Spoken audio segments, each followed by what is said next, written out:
Mata kuliah metode penelitian hukum. Topik ke-32 dari 70 topik. Rumusan masalah dalam penelitian hukum. Bagian pertama. Dalam penelitian hukum normatif, kesulitan peneliti dalam merumuskan masalah mungkin disebabkan oleh karena 1. Kurang menguasai teori-teori di dalam ilmu-ilmu hukum. 2. Tidak dapat menemukan kekurangan-kekurangan teoritis di dalam peraturan perundang-undangan yang menjadi pusat perhatiannya. Sumber untuk menemukan masalah hukum. Di dalam kehidupan, banyak sekali masalah-masalah hukum yang dapat diteliti, baik untuk kepentingan pengembangan ilmu hukum maupun untuk kebutuhan praktek hukum. Seorang peneliti mungkin akan mengalami kesulitan dalam menemukan masalah hukum yang akan diteliti. Untuk mengatasi kesulitan tersebut, maka seorang peneliti dapat berpaling pada pelbagai sumber sebagai berikut. 1. Pengalaman pribadi peneliti pada masa-masa lampau. Pengalaman pribadi peneliti merupakan suatu sumber yang sangat luas untuk dapat menentukan masalah-masalah hukum yang dipilih untuk kelak diteliti. Pertama-tama adalah pengalamannya di bidang penelitian hukum, di mana biasanya seorang peneliti akan mencatat hal-hal yang belum pernah diteliti, yang baru sedikit diteliti, pernah diteliti akan tetapi belum lengkap, dan seterusnya.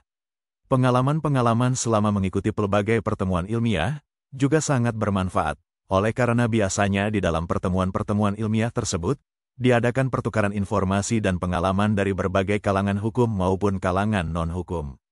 Kalau peneliti kebetulan juga menjadi pengajar, maka pengalaman di dalam memberikan kuliah mungkin memberikan petunjuk di dalam memilih masalah hukum yang akan diteliti.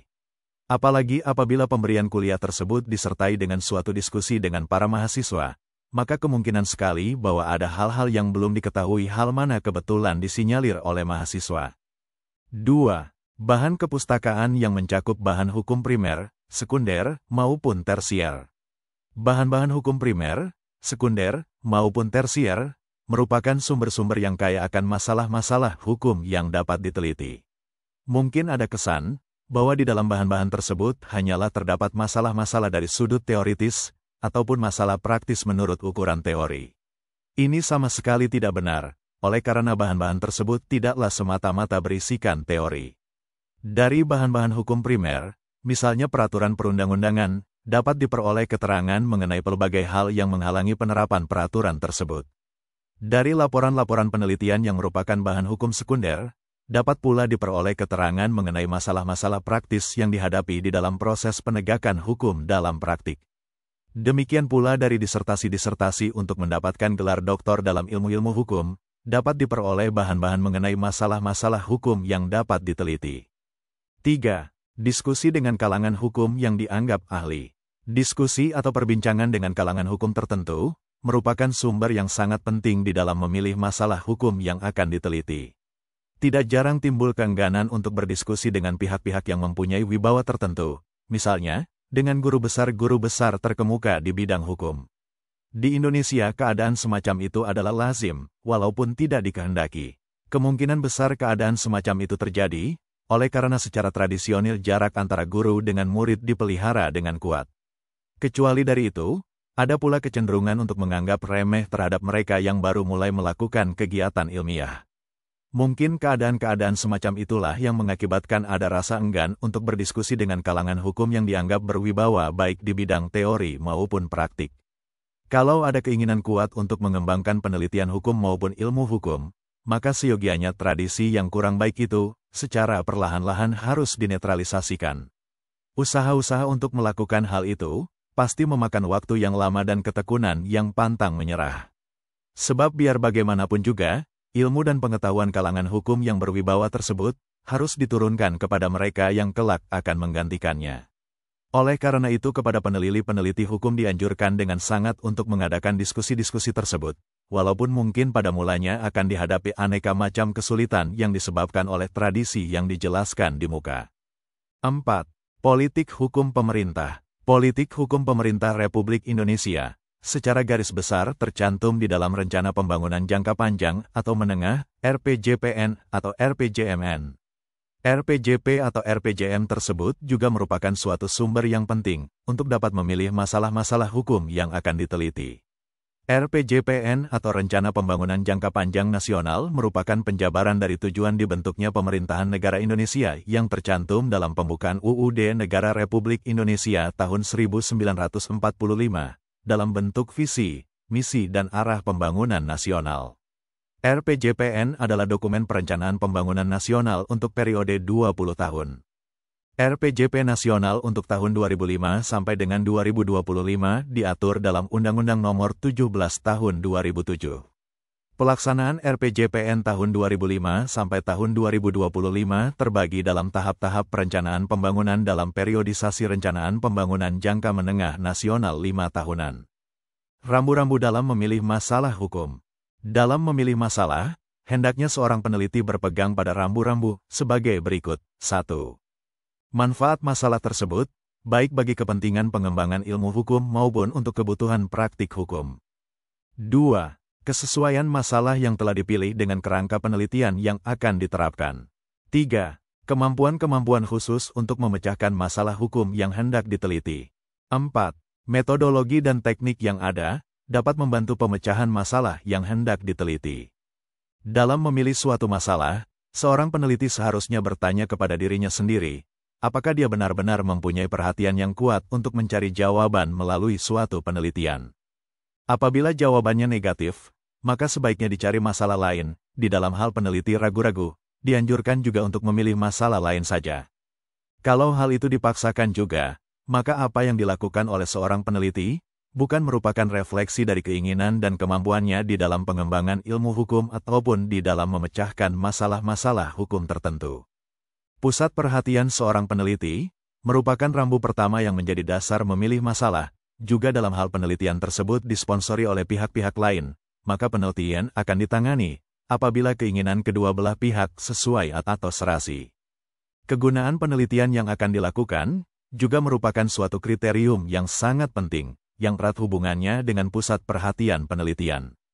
Kedua hal tersebut saling mengisi dan memperkuat kegiatan meneliti. Suatu kegiatan meneliti di bidang hukum, dan juga di bidang-bidang lainnya, haruslah berguna tidak saja bagi peneliti dan pengembangan ilmu hukum, akan tetapi juga bagi masyarakat, dalam arti khusus maupun umum.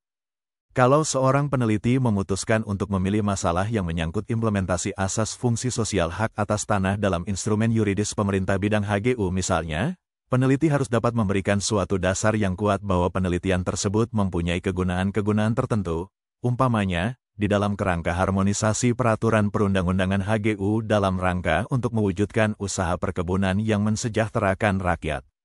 Kegunaan tersebut harus sekaligus mencakup pusat perhatiannya terhadap masalah tersebut, dan mungkin pusat perhatian sponsor penelitian yang bersangkutan. Peneliti tidak boleh melupakan batas-batas kemampuannya untuk meneliti suatu masalah. Hal itu merupakan suatu hal yang sangat penting untuk dipertimbangkan dan diperhitungkan sebelumnya.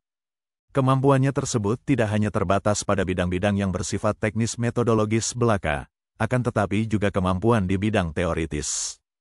Dengan demikian, perlu diperhatikan kedalaman isu hukum yang diajukan. Sebenarnya, baik skripsi, tesis maupun disertasi mempunyai alur yang sama. Yang membedakan adalah lapisan keilmuan yang dijadikan objek studi. Untuk skripsi hanya menjawab problem yang ada pada tingkat realitas. Pada tesis sudah harus dipersoalkan masalah-masalah yang bersifat teoritis. Sedangkan untuk disertasi harus mengungkap sesuatu yang bersifat filosofis. Dengan perkataan lain, skripsi hukum hanya menjawab isu hukum dalam lapisan dogmatik hukum. Untuk tesis, baru menjawab permasalahan-permasalahan yang bersifat teoritis karena pokok perbincangan sudah menyangkut teori. Sedangkan untuk disertasi harus sampai dapat membangun teori atau konsep baru atau menggugurkan teori atau konsep yang ada. Bahkan mungkin akan menemukan asas-asas hukum yang baru. Hal ini perlu dikemukakan mengingat masih adanya pertanyaan apakah isu hukum yang terjadi di suatu kabupaten tertentu layak ditulis menjadi disertasi. Pertanyaan-pertanyaan itu muncul karena ada suatu universitas yang menganggap bahwa masalah hukum yang terjadi di kabupaten atau kota hanya layak untuk tesis sedangkan untuk disertasi harus tingkat provinsi.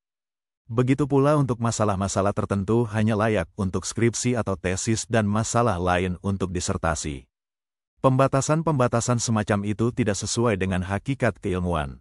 Suatu isu hukum dapat ditulis sebagai skripsi, tesis, Disertasi atau artikel jurnal akademis atau makalah dalam seminar akademis bergantung kepada kedalaman isu yang diajukan. Jika jawaban yang diharapkan hanya sampai tataran dogmatik hukum, tidak perlu harus dituangkan dalam tesis atau artikel jurnal akademis, melainkan cukup skripsi. Akan tetapi jawaban yang diharapkan bersifat teoretis, sudah barang tentu karya akademis yang layak untuk itu adalah tesis. Apabila jawaban yang diinginkan sudah menyangkut masalah yang filosofis, tentu saja dapat dibuat disertasi untuk hal itu.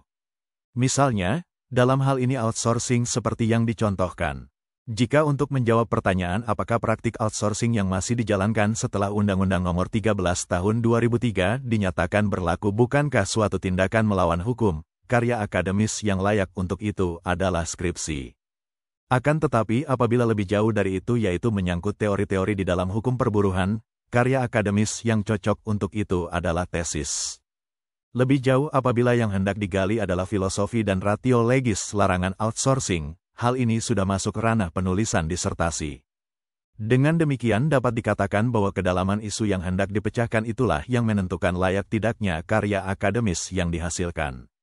Itulah materi topik ke-32 metode penelitian hukum. Channel ini dimaksudkan membantu para mahasiswa untuk memahami perkuliahan, dan masyarakat umum yang ingin menambah wawasan. Video tutorial dituturkan dan disubtitelkan agar dapat ditonton, dibaca sambil didengarkan. Untuk pemahaman yang lebih baik, putar dan dengarkan video tutorial berulang-ulang. Subscribe dan like, agar Anda mendapatkan update tutorial lainnya. Bagikan link video ini agar teman-teman juga mendapatkan manfaat channel ini. Sekian dan terima kasih. Sampai jumpa.